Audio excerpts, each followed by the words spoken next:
Okay, good evening, ladies and gentlemen. Thank you for attending this meeting of the Planning Committee, Thursday the 8th of July. Our committee members and officers are with me in the COVID Secure Centre, and we have some registered speakers attending from home. For those of you who don't know me, my name is Councillor Caleb Tomlinson. I'm the chair of this committee, and Councillor Mel Donoghue is the vice chair. This meeting is being recorded, and the stream will also be live on YouTube. The web address for this is displayed on the agenda for the meeting.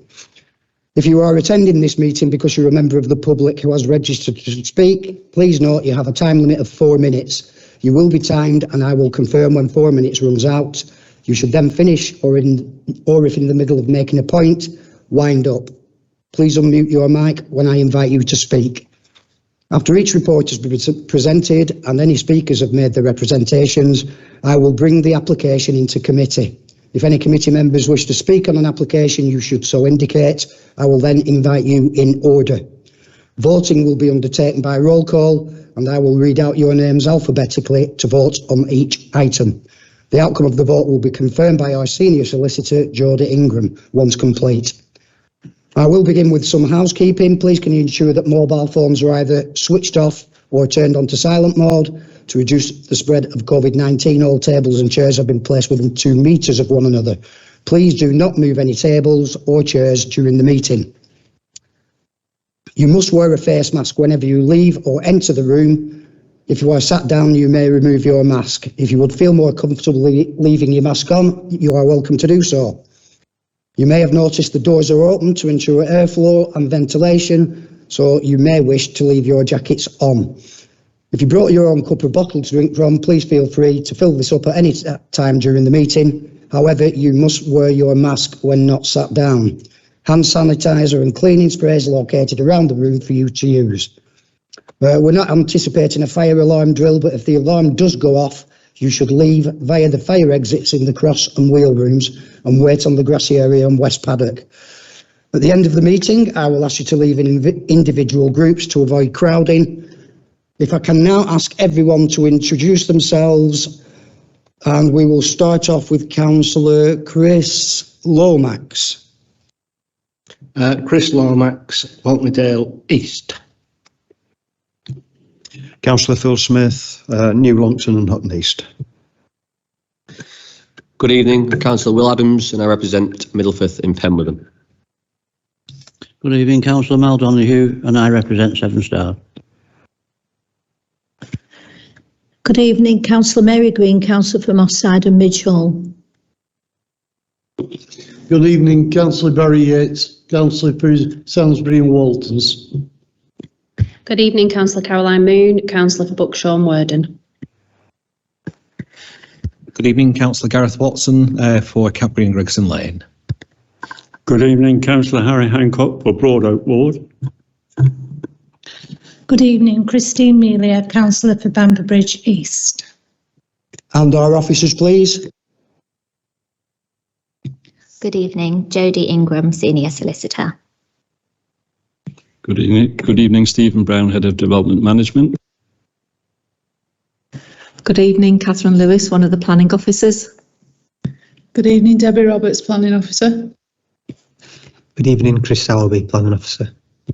Charlotte Lynch, Democratic Services Officer. Lovely, thanks for that. Do we have apologies for absence? Yes, Chair, we've received one apology from Councillor Flannery. Okay, thank you. And do we have any declarations of interest? Councillor Smith. Yes, just another apology, Chair. It's Councillor John Hesketh. Okay, duly noted. Do we have any declarations of interest? No, okay. I've got the minutes of the meeting held on the 10th of June. I've read them and I agree with them. Do I have a seconder? Yeah. Councillor Adams. So can we go to Councillor Smith? Yeah, thank you, Chair. The minutes are correct, and I was just looking at the Turnberry one, and we were adding in there about the applicant further discussions with the applicant, but it's also in consultation with the residents at the same time. I do know those conversations are going on with residents, not that I've been there, but I know there are consultations, but it'd be useful, I think, to add that to minutes if we could, because I think that's what was suggested. Thank you. Yeah, we can have them, but I'm quite happy to sign. Can we go to the vote, please? Councillor Adams? For. Councillor Donoghue? For, Chair. Councillor Mary Green? For. Councillor Hancock? For, Chair. Councillor Lomax? For, Chair. Councillor Amelia? For. Councillor Caroline Moon? For. Councillor Smith? For. Councillor Watson? For, Chair. And Councillor Yates? For. Okay, thanks for that. We'll duly sign them.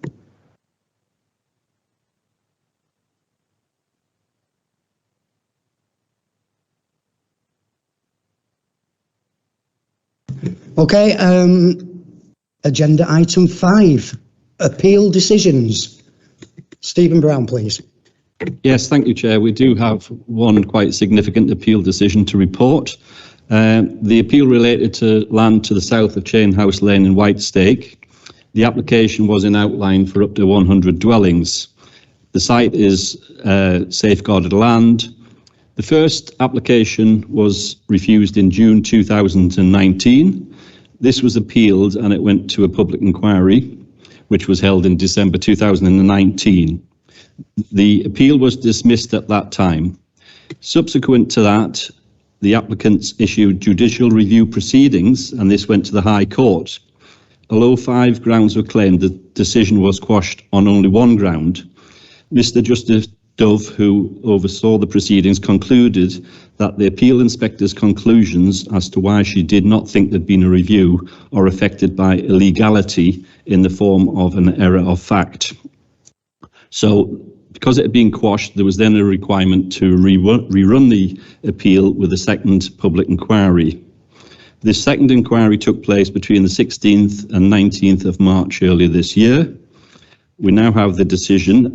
The appeal inspector considered that there were 2 issues to consider before him: whether we were able to demonstrate a 5-year supply of deliverable housing sites, and secondly, whether the proposed development would prejudice the council's ability to manage the comprehensive development of the wider area of safeguarded land. The decision runs to 13 pages, but the key points are: the parties disagreed as to how many years of supply we had in terms of deliverable sites, but even on the lower figure, which was argued by the appellants, we have 10.1 years. It was also acknowledged that policy G3, which is the safeguarded land policy, although out of date by virtue of age and change in circumstances, still should be afforded significant weight. The inspector also identified harm in bringing forward an isolated parcel in piecemeal fashion without the ability to secure the necessary infrastructure, nor the ability to bring forward parcels closer to the urban area sooner than this site. His final concluding paragraph was: "In the light of my finding that significant weight should continue to be afforded to G3 despite being out of date, the proposed developments conflict with the site being within safeguarded land and the unacceptable harm that will be caused in terms of prejudicing potential long-term comprehensive development of the wider area of safeguarded land within which the appeal site is located, would significantly and demonstrably outweigh the benefits identified when assessed against the policies in the framework taken as a whole." So the inspector dismissed the appeal. There was also a costs application by the appellants. This was unsuccessful, and the inspector concluded we had not acted unreasonably in maintaining our position relating to the first ground of appeal, which was concerning the 5-year supply. So after a lot of hard work over the last few years, that's a good appeal decision for us. Thanks, Chair. Thanks very much, Stephen. Great news. Good for the residents, good for the council. Well done, everyone. Right, agenda item number 6 this evening, Clifton House, The Vineyard, Walton Dale. Because of the IT problems we've been having here at the Civic, and several discussions I've had with a resident who's in objection to this application, I've had consultations with Catherine Lewis and Jonathan Nord today, and between us we've decided to remove the recommendation for approval to deferment. And I'm going to put that to committee whether or not you're in agreement with deferring till the 29th of July, or you wish to make any other proposal. So, Councillor Smith. Yeah, I'll support that recommendation, Chair. Councillor Yates. I'll second that, Chair. Councillor Adams. Yeah, no, I think that's very sensible and I'd support that as well. Okay, can we just, is anyone in disagreement with deferment? No. Can we take that as a block vote then? Okay, item number 6 on this evening's agenda will be deferred until the 29th of July. Anyone wishing to register to speak need to do so 48 hours before the meeting. All right, moving on. Item number 7. Is it Howick Hall Farm or is it Howick Hall Farm? Howick Hall Farm. Sorry for my ignorance of Penwitham. Howick Hall Farm, and Debbie, if you'll present this item, thank you.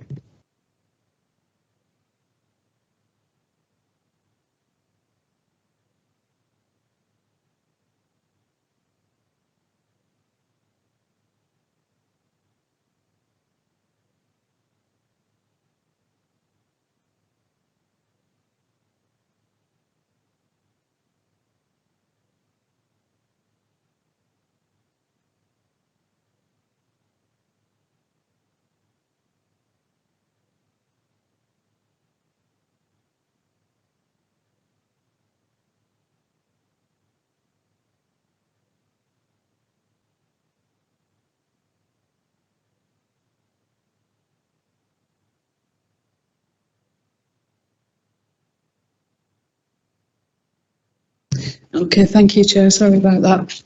The proposal site is Howick Cross Lane at Penwitham. It's a semi-rural location in the Greenbelt. The river and the end of Howick Cross Lane are to the north, about 750 metres. The residential properties south and west, about 30 to 90 metres from the access and 95 to 140 metres from the actual infrastructure that would go on the centre of the site. To put into context, it's a 3.6 acre site, which is adjacent to a 52 acre power station opposite. There are overhead power lines which cross the access in from a west to south direction. The Energy Act in 2013 identifies a need for reliable, secure electricity supplies and facilities which help to manage changes in frequency or imbalances during periods of high and low demand. The Climate Change Act 2008 also obliges us to support low carbon measures. The proposal, which gives local advantage, therefore, in periods of energy blackout, would provide for erection of battery storage facility, just under 50 megawatts of electricity. There will be 13 e-houses, the single-storey steel cabins, and the wider boxes shown on the site plan. 26 MV blocks. They house transformers and inverters. They're the narrower boxes. There'd be 132 kilovolt substation and associated infrastructure. None of the infrastructure on the site exceeds 6 metres in height. So it's relatively low in relation to the adjacent power station. And there will be a temporary construction compound with meeting, drying, parking and office space. A 2.5 metre fence surrounds the entire site, but there will be acoustic fencing, 4 metre acoustic fencing on the south and western side because of the residential properties. CCTV will be installed, but there'll be no external lighting other than during maintenance and initial installation, which is likely to take 6 months. After that, it'll be largely unmanned. In terms of landscaping, hedgerow will be reduced. I'll just go back to the last slide. At the entrance here, just to provide for wider sight lines, but there will be extra planting around the site edges.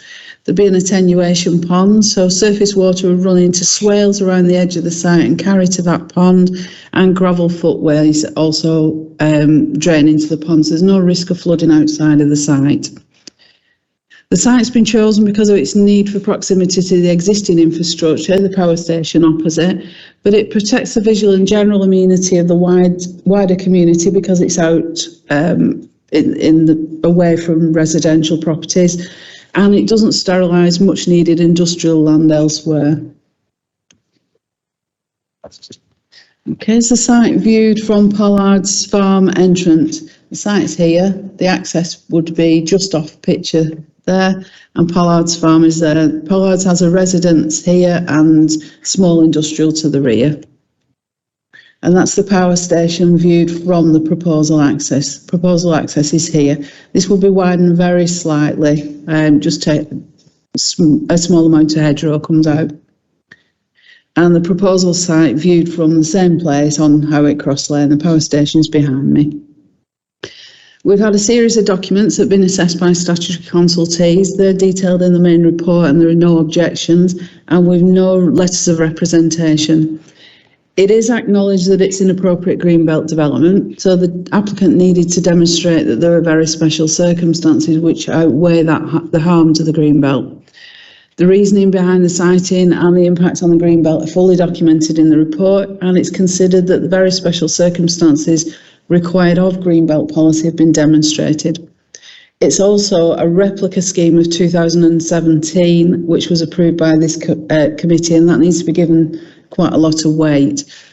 Officers consider that the benefits from the scheme far outweigh any greenbelt harm, and for the reasons mentioned in the report, we would recommend approval with conditions. Thank you, Chair.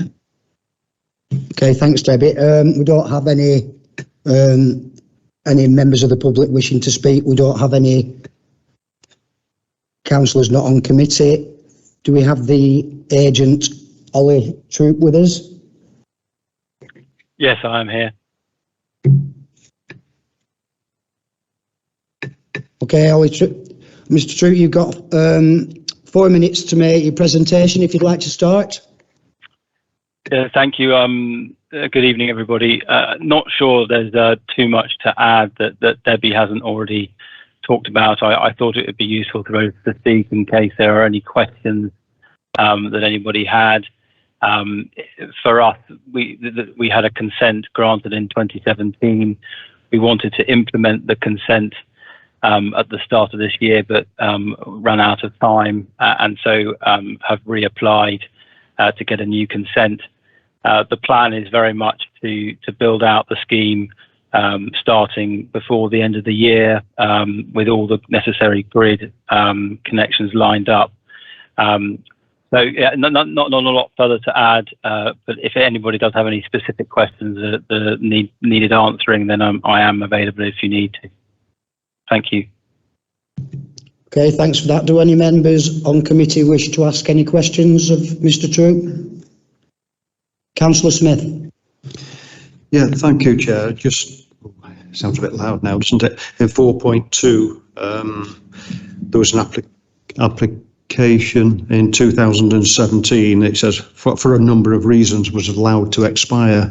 Could you just expand upon those reasons of why it was allowed to expire and why it didn't go through? Thank you. Yes, the principal reason was sorting out the grid connection, and I think when we first got the consent in 2017, the investor appetite for battery storage perhaps wasn't where it is now, and actually COVID was quite a significant stimulus for the need for batteries to come forward, and so that happened towards the end of 2020, and there was principally an ecology problem that we just couldn't sort out in time to implement the consent, and so we've had to apply for a new one. Councillor Adams. Sorry?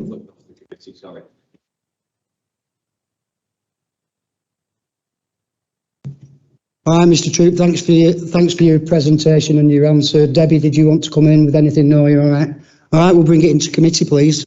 Councillor Caroline Moon. Thanks, Chair. I'd just like to move approval with conditions. Okay, thanks for that. Councillor Adams? Yeah, I think it's very straightforward. It matches the council's ambitions and targets in terms of climate change, and I think it's something we should support. So I'm happy to second that. Thank you. Councillor Yates? Yeah, thank you, Chair. I think it's a very good report. All the boxes have been ticked. We know why it's special conditions on it, so I'm quite happy with this. But thank the officer for a detailed report. Okay, thanks for that. Do I have any other proposals? Okay, can we move to the vote, please? Councillor Adams? For. Councillor Donoghue? For, Chair. Councillor Mary Green? For, Chair. Councillor Hancock? For, Chair. Councillor Lomax? For, Chair. Councillor Christine Melia? For. Councillor Caroline Moon? For. Councillor Phil Smith? For. Councillor Gareth Watson? For, Chair. Councillor Barry Yates? For. I'm also for it. Jodie, will you confirm the outcome of the vote, please? Members have voted unanimously to approve the application at Howick Hall Farm, subject to conditions. All right, thanks very much for that. Item number 8 this evening, the original 7 Stars, 2 Slater Lane, Moss Side. Is it really Moss Side? I thought it was Leyland, but anyway. Debbie, would you like to present the item? Thank you, Chair. The original 7 Stars is a former public house in the 7 Stars retail area. To the east is a small pub car park that belongs to the pub itself and the retail area. To the west is a hairdresser's with an alleyway access to Grove Street, which are residential at the rear. North, there are residential on Grove Street and the side and rear of properties on Leyland Lane, and facing is St Anne's Primary School and commercial. The building, despite its age, isn't nationally listed or afforded any statutory heritage protection. Almost all the original fabric has been lost, other than the date stone, which has been painted but retained, and the property has been removed from the Register of Assets of Community Value. The proposal is for a change of use to an A5 hot food takeaway. The proposal is for a Chinese takeaway, but it does cover all A5 uses. There will be extraction equipment on the side elevation with silencers. There will be minor internal and external changes, including an installation of a side-facing front elevation doorway.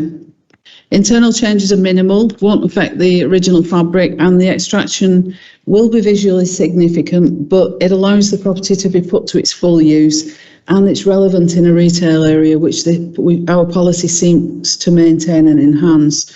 The council is keen to support local business owners, and that visual impact needs to be balanced against that. Just a photograph of the front elevation shows the placement of the new door. It just replaces a small window. And the front and side elevations, that shows the extraction placement on this side. As mentioned earlier, it's going to be visually significant. You're going to be able to see it, but there is that balance to be made. And the building's been empty for a while now. Oh, beg your pardon. We've had 5 objections on discussing the potential for antisocial behaviour, litter and parking issues in an already congested area. Whilst these are valid comments, members need to consider whether it will be so different to the existing pub use that it impact as a result would increase to unacceptable levels. And this car park is a private car park. Whilst it's been used by members of the public generally, it is a private area and there's plenty of parking for that facility.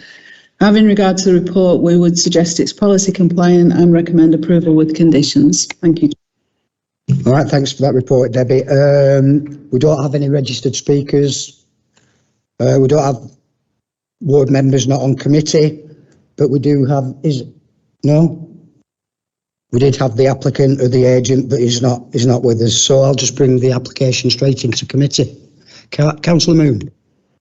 Thanks, Chair. I think looking at it on that picture, what I'm going to say now probably won't resonate, but I was going to say I think it's quite sad that the building of the age that it is doesn't have any protection or didn't have historically to protect it, because there is an awful lot of history behind this pub as was. But when I look at it there, I think, you know, that ship sailed and we've moved past that. I accept everything in this report around the visual impact of this extractor, but when you think of it in the wider 7 stars, I don't think it's going to be earth-shattering. I don't think it's going to cause any harm personally. I would say on balance, we are better to have a use for this building than an empty building. It's been tried and tried and tried as a public house. It doesn't work. So what do we do with it? Wait for it to rot away, or give it a use that puts a business there, puts jobs there, puts another amenity for local residents? And as for the car parking issue, you know, Debbie's made the point that that car park is attached, and also on the opposite side of the road is a massive car park, as is their on-street parking. And for anyone who lives in this area as I do and uses this area as I do, you don't have a problem parking. So I'm not worried about that, Chair. I think it's a good application. We're better to go with this than leave it sat empty. And I would be happy to move the approval with conditions. Okay, thanks for that, Councillor Moon. Councillor Green? Yeah, I've got a couple of slight concerns, actually. The egress, it doesn't really show it well on that photograph, but you've got 2 egresses from that car park onto Leyland Lane, right at the point where the giveaway line is. Quite awkward egresses, because there's a lot of traffic goes up Leyland Lane there at that junction and turns right past St Anne's School. It's quite a busy junction, that. The egress could cause some problems there. There's 2, both of them are quite difficult, shall we say. So I've got issues with that. Yeah, I'll agree with Councillor Moon. There is a large car park behind the Spa and the other shops opposite. But you'll find during the day especially, people don't tend to go down there. They'll just pull up at the front. I've even seen them parking in the bus stop in front of the Spa. And especially if it's something like a takeaway where you're going, picking it up and coming away. It will probably cause more parking problems along there, because sometimes you can't park. You have to go around the block and go into the big car park to get a space. So there could be problems parking as well. The other issue as well, I thought we had a policy at South Ribble, correct me if I'm wrong, I don't know if it's been changed, but I thought we had a policy that we weren't supposed to have takeaways within a certain distance from a school. This is right opposite the school. And with that area, where there are pockets of deprivation in that area, there is a high incidence of children's obesity. And I find that, you know, could be a problem. Have we got a policy at South Ribble for this? Because I know it's been raised at full council, and I know it's been raised at planning before today. Has that been changed, or are we on with it? And if we are on with it, how on are we with it? You know, are we getting there or what? Thank you, Chair. Thank you, Councillor Green. I will come to Debbie in a moment, because I'd like to know were there any problems with egress from this car park when it was a pub.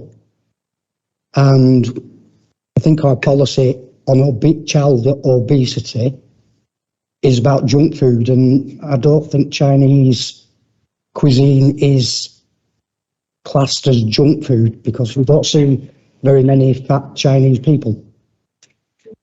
Yes, Debbie. Yeah.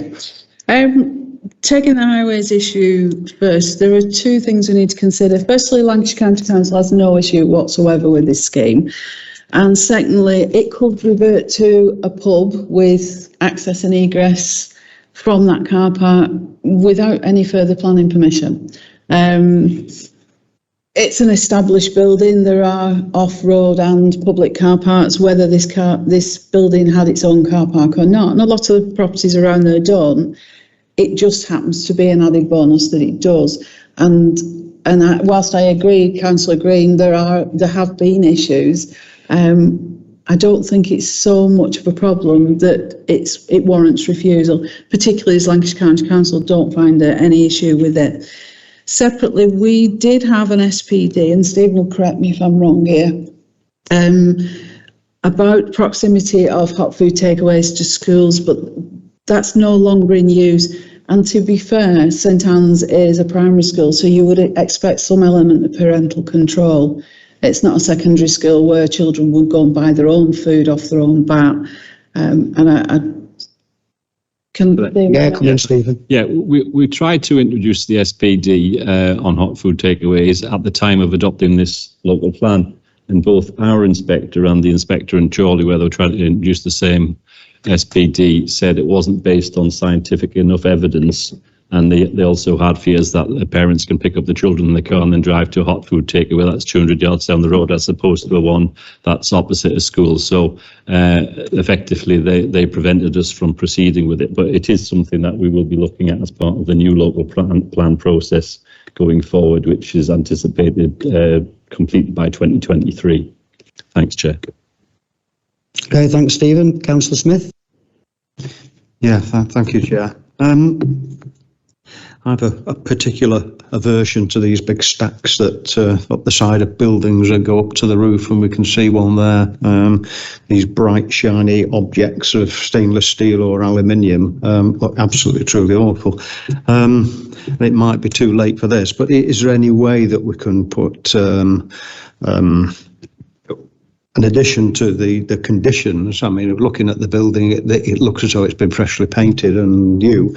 For a stack to actually blend in with the background, as in colour-wise, I think it's something that, even if we can't on this occasion as a council, I think we should look at in planning terms as to whether we can do something, because these things are I have to say, when they're up there, they do look truly awful. Debbie? Yeah, I can ask the question, but it's taken us a long time to get to the point where we've got the right type of stack with the right type of silencers to make this appropriate for this business. It is close enough to residential that we didn't just want to accept anything. And whilst a different type of stack might look better, it may also be noisier, and we've got to balance that. I can ask the question, but we've been very, very specific, and Environmental Health have gone through this with a fine-tooth comb to make sure that it is the least noisy one we could get. Thank you, Chair. Okay, thanks, Debbie. Councillor Yates. Thank you. Interesting about the stack. I never thought about the colour, but it would be better if it could blend in. Could we leave it with you, Chair, and the officers to look into it, and if it is viable and not altering anything in the filtering way, that we would prefer it to match in with the pub. Yeah, I mean, I can't promise anything, but you can leave it with me. I will consult with the planning officers, but I think Debbie has just given the answer on this application. We needed the quietest one that we could get. Is that correct, Debbie? Can I ask also what you feel is the most appropriate? Because it's likely to be either chrome or black. Now, for me, a chrome one against a grey building is more appropriate. Members might feel a black one is better. This is a very subjective question. If we have options, what do members want to veer towards? Well, from a personal viewpoint, I'd prefer black to chrome, but Councillor Green and Councillor Moon. Yeah, Chair. Councillor Smith. Yeah, Chair, I agree with you. If it's got to be anything else, a black would be preferential to a chrome. In fact, the pub itself wasn't that grey colour years ago. I think it was white, if I remember rightly. So black probably, it will go with the eaves colour as well, and be less obvious than a shiny chrome part going up. Thank you. Councillor Moon? Yeah, I was just going to say, we're going to have a subjective discussion here on who thinks what works best with what, and that pub's changed colours multiple times. It has been white, it has been cream, it has been a lighter shade of grey, now it's a darker shade of grey, and you can put a stack on it, and then they can paint it cream the next week, and some will think black looks great, and some will think, why didn't you just put the stainless steel on, because it's closer to white than black. For me personally, I get the visual amenity, and I'm not meaning to be dismissive in speaking, but for me, it's the health and well-being of the residents that it has to be paramount. And I think when we've heard our planning officer say to us that Environmental Health have gone through it with a fine-tooth comb, and we've got a stack that best protects them in that it filters the best and it's the quietest, surely that has to be the leading factor rather than us tinkering about with whether we think a black one or a silver one looks better. For me personally, Chair, I've moved approval with these conditions and I am comfortable with it staying as it is. Councillor Smith. Yes, I obviously disagree strongly with Councillor Moon, and I've spoke on various occasions with regard to these stacks, which I think do look truly awful. And I did say if we can't amend it on this particular one, maybe as a council, as a planning committee, we should have a discussion about it and make it part of a future planning document that something should blend in with the background or whatever it is. We're not saying change the stack for something cheaper. We're not saying change it for something that doesn't work and keep quiet. We're just saying try and make it blend in with the background. I don't think it's too much to ask, I have to say. Councillor Will Adams. Thank you, Chair. I'd say paint it white and put a red cross in it to celebrate football coming home. But no, in a serious note, I do actually agree with Councillor Moon. For me, the important thing here is the health and well-being of local people, and that should be paramount. I do have sympathy with Councillor Smith and Councillor Green in terms of the aesthetics of it. If we can obviously make it look more appealing, then obviously that's something that I would obviously support. But I think in terms of the proposal, I think it's a shame the public house could not be successful. I always feel these are vital for a community. However, I think it's our responsibility as a planning committee, to support buildings that are unused to be brought back into use for the community.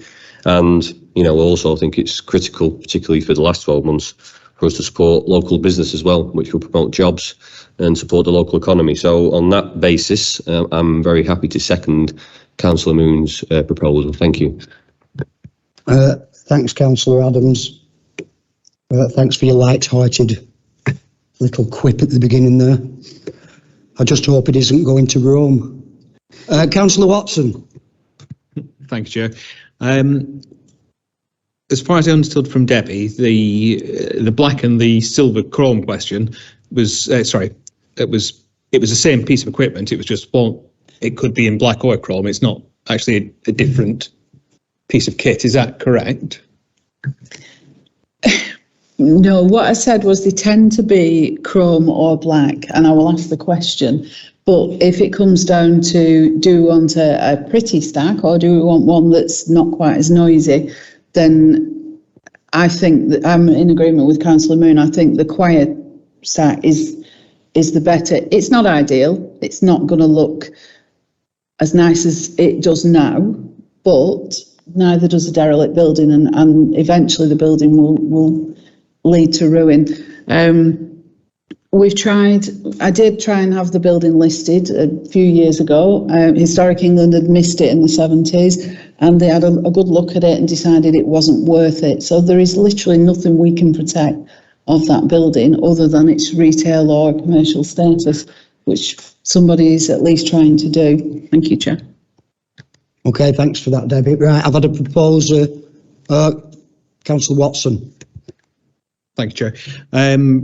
Yeah, obviously, if it is a case that the equipment would be different, I'd clearly be much more preferring the one that's quieter and better for the neighbours.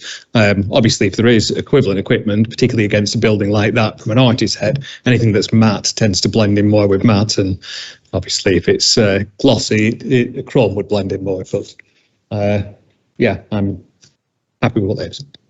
Stephen, you want to come in? Just very briefly, why don't we put a condition on saying the finished colour of the stack shall be agreement with us and retained in that colour thereafter, and then it's not changing the actual nature of the stack, it's just the agreement to the colour. So that'll be in discussions with yourself and me. Yeah. All right. Okay. So we've had a proposer, Councillor Moon, and a seconder, Will Adams. Do I have any other proposals? Great, let's go to the vote then. Councillor Adams. For. Councillor Donoghue. For, Chair. Councillor Mary Green. For, Chair. Councillor Hancock. For, Chair. Councillor Lomax. For, Chair. Councillor Christine Melia. For. Councillor Caroline Moon. For. Councillor Phil Smith. For. Councillor Gareth Watson. For, Chair. Councillor Barry Yates. For. I'm also for. Geordie will confirm the outcome of that vote.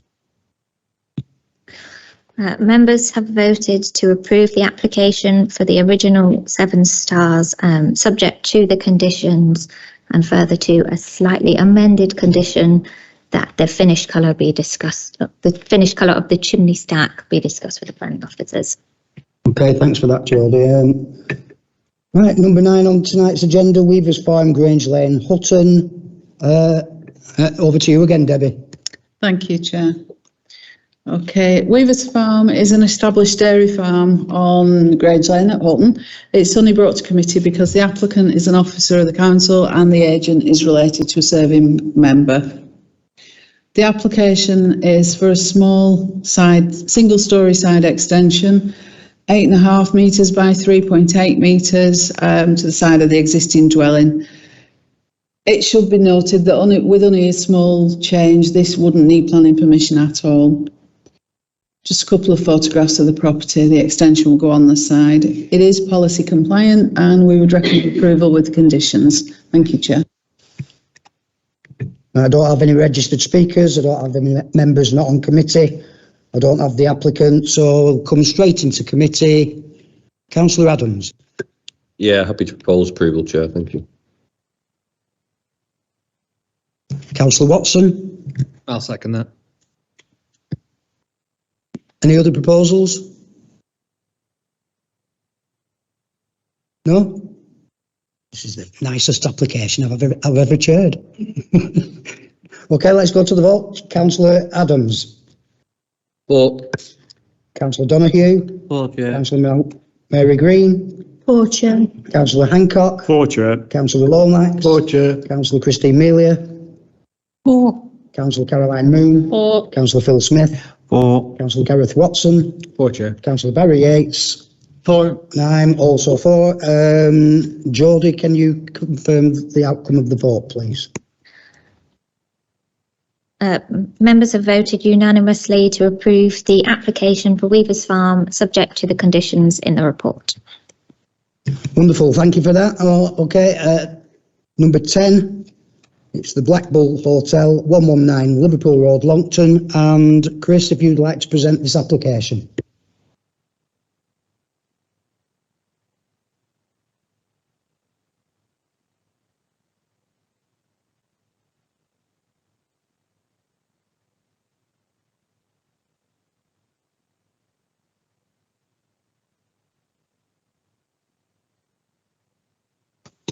Sorry about that. Thank you, Chair. The application relates to an area of hard standing within the customer car park of the Black Bull in Longton. The surrounding area is characterised by a mixture of residential and commercial uses. Planning permission is sought retrospectively for a food hut with no stack. The closest free car parking space has been allocated for customers. Whilst Environmental Health have recommended a condition that it's given a temporary planning permission, officers the opinion that because the business has been in operation since March without complaint, that it has been established that it does not have a detrimental impact on the neighbours. And for these reasons and those contained from the report, the application is recommended for approval. Thank you, Chair. Okay, don't have any registered speakers on this one either. No members not on committee. Don't have the agent. Let's bring it into committee. Councillor Adams. Thank you, Chair. Yeah, I think Chris has made a valid point there that this business has been in place for a while, and you know the local community residents seem there's certainly no objections to it, so that makes me feel as though that it's run well. Again, I'd echo the point that we should support local business, and I'm very happy to propose approval. Thank you, Chair. Okay, thanks for that, Councillor Adams. Councillor Smith. Yeah, I'll second that, Chair. Do I have any other proposals? No. Okay, we'll go to the vote. Councillor Adams. For. Councillor Donoghue. For, Chair. Councillor Mary Green. For, Chair. Councillor Hancock. For, Chair. Councillor Lomax. For, Chair. Councillor Christine Melia. For. Councillor Caroline Moon. For. Councillor Phil Smith. For. Councillor Gareth Watson. Chair. Councillor Barry Yates. And I am also in favour of approval. Jodie, if you can confirm the outcome of the vote, please. Members have voted unanimously to approve the application for the Black Bull Hotel, and that be approved with conditions in the report. Okay, thanks for that, ladies and gentlemen. That's the end of this evening's meeting. If you can remain seated until I ask you to leave, if I can begin by asking any members of the public in the crossroom, apart from yourself, you're all right there. I'll see you all, well, sometime in July. Thanks very much for making this evening very pleasurable. Might as well have been last night, would have been all for the football, wouldn't we? Right, if the back row can leave first. And don't forget to put your masks on.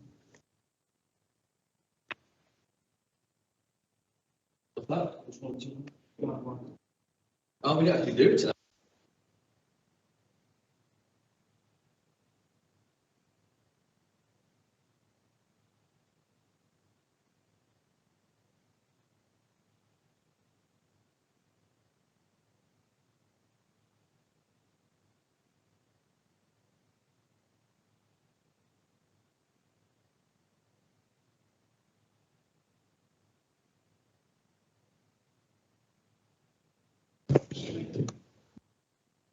Harry and Gareth, you may leave. Thank you for your attendance.